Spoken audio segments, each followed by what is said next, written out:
Good evening and thank you for joining us. We're talking matters correctional services. We've seen, of course, high-profile escapes, the issue of contraband and corruption within correctional services. To get an inside perspective, we're now joined by the Deputy Commissioner, James Smalberger. Good evening to you and thank you for joining us this evening. Good evening. You've heard what we've said from an oversight point of view, but there are lots of problems that remain within correctional services in South Africa in general. Yes, we as Department of Correctional Services acknowledge that there are a number of areas that need focused attention, and I don't know whether you want me to highlight them, but we know that the first and foremost is overcrowding. It's higher than we want to see the numbers. The state of our facilities is another one, and also the staff shortages that we experience, as well as the fact that we have some of our officials that are involved in wrongdoing or corrupt activities, and those are on a very high level, a number that I can immediately share with you. I think that's probably going to be the point most people are going to be concerned about, particularly given the two recent escapes that we have seen that have received some media attention, the human factor, the involvement of officials in aiding those. What can you tell us about that? I think one need to contextualize escapes in the Department of Correctional Services. In 1995, we had 1,244 offenders who escaped. And the previous two financial years, we had 50, and the last financial year also 50. But if we are saying 50, it's down from the 1,200. We are not happy with the 50. We don't want even one. But where we are dealing with human beings, it's always a challenge to ensure that they are not weak links. In the two escapes that you are referring to, the one of Paulsmoor, where the 6 escaped, which they were arrested within a very short space of time, we identified officials who did not follow proper procedures and disciplinary action. Incompetence or corruption?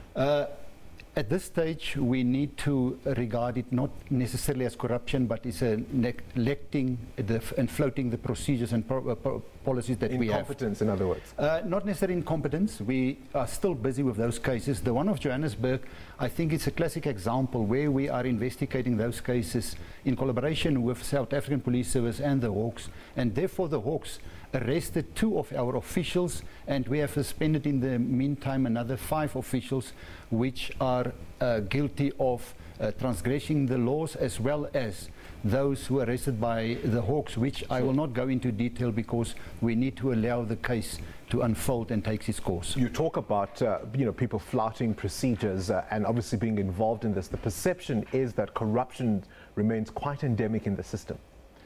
I think it's very difficult to agree that the system is corrupted. There is a small percentage. If we are looking at Johannesburg, where there's more than 1,000 staff members and only 2 were involved in this, I think the best measures and procedures in the world is as good as the weakest link. And if in that instance where we identified in collaboration with the Hawks 2 officials who were involved in corrupt activities, that is corrupting the whole system, and we will not tolerate that. And I think it's clear in our annual report where we are reporting how many people are we dismissing annually and how many are we taking disciplinary steps against them. We're not happy, and therefore we're taking action. But we know the issues around gangsterism, for example, that remains a huge problem within our prisons. We know, for example, high-profile individuals, I'm thinking of names like Radovan Krejcir, who receive contraband in the cells, cell phones, that kind of thing. Those have been highly publicized.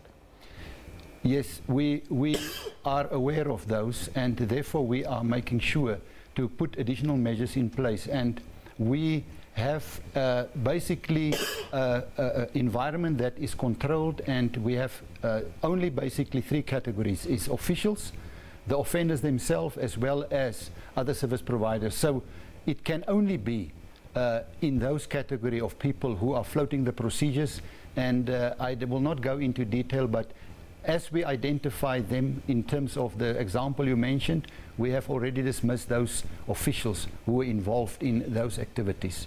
How's the environment in the privatized prisons, those that are run by private companies?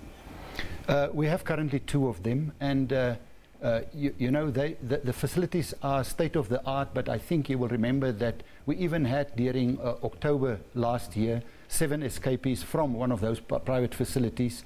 We are keeping also those records in our system, and you know, again there, if there's a weak link, obviously it will impact negatively on the good system that you have in place. Right, it's something that we're obviously going to keep monitoring, because the whole system is designed as a way to rehabilitate prisoners, not necessarily always to punish them. We appreciate your time for joining us in studio this evening.